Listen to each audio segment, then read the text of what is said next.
La export delle province di Venezia e Rovigo riprende a correre e supera addirittura i livelli del pre-pandemia, più 40% Venezia rispetto al 2019 e più 15% Rovigo. Le due province rappresentano così l'11% dell'intero export del Veneto. A certificarlo è la Camera di Commercio. Sono dati che vedono un più sia nella provincia di Venezia sia nella provincia di Rovigo nel campo della manifattura. I dati ci fanno veramente ben sperare, sono dei dati estremamente positivi quest'anno, 8,85 miliardi di euro per quanto riguarda l'export e 17,7 miliardi per quanto riguarda l'import. Un andamento che fa ben sperare per il futuro. E se le circostanze ancora avverse che abbiamo anche in questi mesi dovessero finire, dovrebbe significare che in futuro possiamo avere sicuramente una strada che vede più occupazione sia nel mondo dell'industria sia nel mondo del turismo e soprattutto che vede le nostre località competere sempre di più e dare un forte impulso a tutto il Veneto.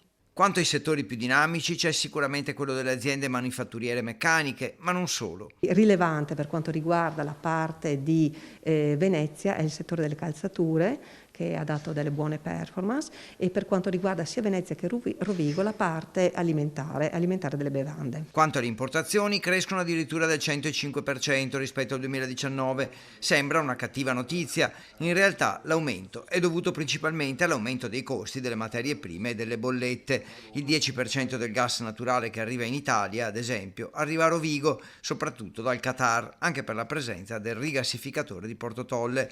Una scommessa per il futuro potrebbe essere la nicchia delle produzioni di alta qualità.